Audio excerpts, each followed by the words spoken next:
Jis Ryto lengvesnės negu Eurolygos? Ne, nelengvesnės, taip pasakyti. Galbūt ir tiek, kad vienas varžybas labiau pasiseka iš pradžių, ar vienu pasu jau praeina kamuolys, laisvas gauni išmesti kamuolį ir vieną kitą baudą. Įmeti tiesiog pasitikėjimą ir gauni šiek tiek ir džiugu, kad pavyko kažkaip sužaisti. Susidaro vaizdas, kad Rytas netgi palankus pačiam varžovas. Praeitas Dibėlė Sūlus fantastiškai sužaidėjai su Rytu, šį kartą vėl rezultatyviausias. Taip pasakyti, tikrai negaliu pasakyti, kad palankesnis varžovas ar kažkaip lengviau prieš jo žaisti. Pasisekė tiek, geras varžybas. O ko pritrūko pabaigoje, kad iš 16 taškų liko 3? Kas nutiko ten? Nusiraminot gal per anksti?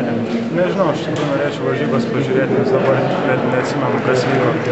Toks labai buvau varžybas ėjęs, bet aš manau, kad galbūt šiek tiek drausmės mums pritrūko pačiam gale ir tos tokios ramybės. Aš žinau, kad laikas visiems labai lėtai pradėjo eiti gale. Žiūrėjau tą laikrodį ir galvoju, kada pasibaigsios varžybos, jos niekada nesibaigė. Taip kad, kaip pasakyti, džiugu, kad ištraukėm, bet kitą kartą reikėtų tikrai atsargiau žaisti, ypač pabaigą drausmingiau žaisti. Nepasigedo tau aukštaūgio indėlio šiandien? Žinokit, vėl negaliu pasakyti, nepamenu. Iš tikrųjų, kaip pasakyti, manau, dėl atkovotų kamuolių ir tos gynybos, tai absoliučiai jokių priekaištų. Manau, mūsų tikrai labai puikiai kovojo.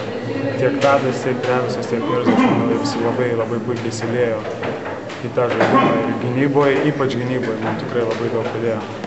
Po šitos pergalės, truputį vėlgi toks grįžta, galbūt komandai turėtų grįžti pasitikėjimas bent jau prieš Eurolygą, nes labai svarbios vėlgi su turkais turnyro lentelės kaimynai, galbūt kaip dvigubo vertė, ne?